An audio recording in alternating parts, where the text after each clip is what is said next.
The hook. First 30 seconds. It was December 11, 1998. The air in Langley, Virginia was thick with the sound of relentless keyboard clicks, the rhythmic hum of servers processing the emerging threat of Al-Qaeda. For months, the hunt for Osama bin Laden had been desperate, requiring deep roots planted across the dangerous terrain of Central Asia. Then, silence. The agency received the coded word, compromised. Not just a single asset, but the entire network. The vital eyes and ears inside the rising terrorist structure had been severed. How could the most sophisticated intelligence apparatus in the world fail so catastrophically at the very moment the target was within grasp? The official report filed weeks later would claim technical miscommunication, but the hard truth, buried under layers of bureaucratic denial, was that the rendezvous operation didn't just fail, it was murdered, along with every single informant who trusted the shield of the Stars and Stripes. Chapter 1. The Ghost Network. The year was 1997. The Senate Select Committee on Intelligence was authorizing appropriations, pushing money into the shadowy theaters of Central Asia, hungry for actionable intelligence against a figure named by very few, but feared by all in the upper echelons of the CIA. The intelligence budget for fiscal year 1998 reflected this mounting anxiety. These were the deep cuts, the necessary expenditures to build a network capable of tracking a ghost across the mountains and deserts where per capita GDP hadn't yet begun its explosive post-1999 growth. The agents on the ground, the assets, were high-value targets themselves. Religious leaders, disgruntled military personnel, financiers. They traded their lives for information, believing their handlers held the hard facts that could prevent a coming catastrophe. They were operating under the protocols of rendezvous, a dense, complex web of communication dead drops and emergency exfiltration plans designed for maximum deniability. Tradecraft was everything. A single misplaced glance, a deviation from the script, meant oblivion. Chapter 2. The Compromise. The first sign of trouble wasn't a gunshot. It was a complete lack of signal.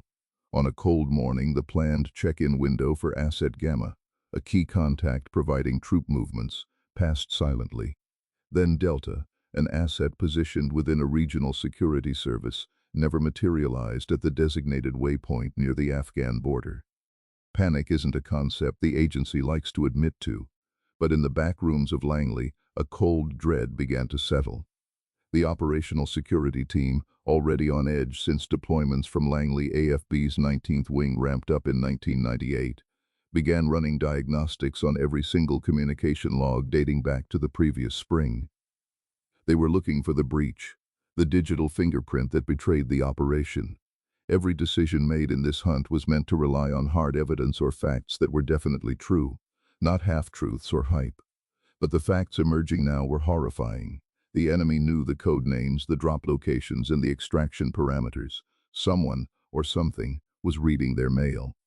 Chapter 3. The Silent Accounting. August 1998 saw General Richard Myers take command at CIN Senorabe, a pivot point in U.S. military command structure, yet the intelligence failure occurred deeper in the field. By the time the archive missions of late 1998 concluded their review, the damage assessment was chillingly clear. The term used in the classified after-action report was absolute, total severance. The enemy hadn't just intercepted messages, they had anticipated the next move. The captured informants weren't just interrogated, they were executed, quickly, publicly in some areas, to send a message of total control. The CIA had no official dollar figure tied to the compromised assets. The cost wasn't measured in appropriations, but in human consequence. The Senate Select Committee on Intelligence would later cover the period between January 7th and October 21st of 1998 in a special report, seeking answers about authorization, but never quite articulating the scale of the human disaster. The operational failure of Rendezvous was a vacuum where verified intelligence should have been, a gaping hole in the defense grid. Chapter 4. The Veil of Denial. What happened next was textbook bureaucratic self-preservation. The question was not if the operation was compromised, but how to explain why the CIA's carefully managed assets were eliminated with such precision. The official line, whispered through declassified FOIA logs released years later in the 1997-1999 window, cited unforeseen environmental complexities in Central Asia. It was a clean narrative devoid of operational details, designed to satisfy the oversight committees without admitting catastrophic tradecraft failure. The key detail that proved the cover-up was the casualty count, a number the agency successfully kept buried. The surviving case officers involved were quietly reassigned, their commendations scrubbed, and their internal records flagged with nebulous security restrictions. The pursuit of bin Laden continued, but the trust, the currency of espionage, had been vaporized in the arid heat of centralization. The final mystery. Decades later, the core questions of Rendezvous remain unanswered in the public domain. What specific protocol name, beyond the generic Rendezvous, governed informant handling in that area in 1998?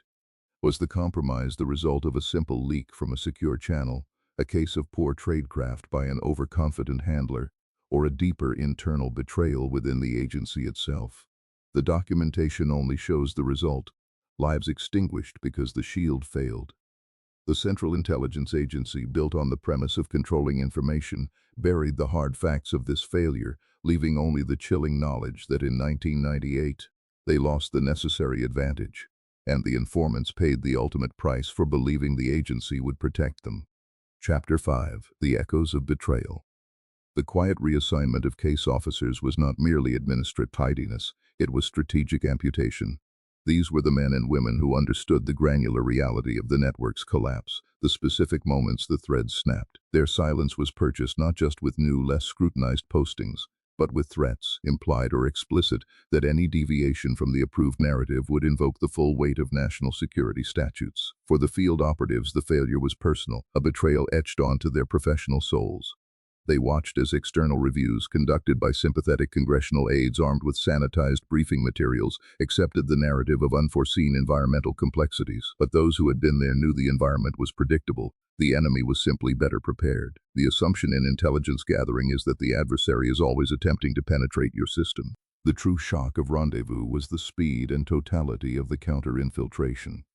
It suggested not a slow, methodical penetration, but a singular, devastating blow, delivered with surgical precision. This level of operational awareness suggested two deeply troubling possibilities. Either the CIA had been deeply penetrated at an extremely high level, or one of their own bespoke, supposedly unbreakable communication channels had been weaponized against them. The agency began an internal inquiry, designated Project Citadel, ostensibly to review communication security. In reality, Citadel was a hunt for the mole, a frantic, internal policing action designed to root out the source of the breach before it could be publicly exposed or, worse, exploited again. Project Citadel became a shadow war within the agency walls. Investigators focused on the small, tightly controlled pool of analysts and case officers who had access to the final, successful penetration codes, the digital keys that unlocked the Rendezvous framework. The tradecraft breach was so complete that it bypassed standard counterintelligence protocols. It wasn't a passive listening post that gave them away, it was active participation. Every asset execution was preceded by a specific, short-burst encryption sequence used only by the station chief overseeing the Central Asian desk in late 1997. The analysts at Citadel noted this pattern, but the implications were too explosive to report upward without absolute certainty. Naming a station chief as a potential traitor meant igniting a political and institutional firestorm that could cripple U.S. intelligence operations globally. Chapter 6: The Anatomy of the Lie. To sustain the official narrative, the agency had to rewrite the history of intelligence collection preceding December 1990. The established timeline of intelligence gathering on Al-Qaeda, funding in logistical hubs, heaving frissits the sense-tinting ale prayer of a lack. Evuments the Anna toil in the hubsman, sounded disparate photos, the vast about churches of Bruce like. When Aki anticipates their hearts and names, my wish warned. Well, I'm stopping the forget. He was not just an on the voice, but to answer the rookie global of the cobbles or we got sheens and everybody against the suggestions. No one was there to die, and including to something in turns. There weren't a way if I were if I believe it's repeated them, but they to leave on my devotion of the traumas if it's for those on the mouth to stop. One forgot that the intellect that would have the room, but then drop out to give it to it, and forgot it in the design. Practicable process the album. The data retrieved showed a point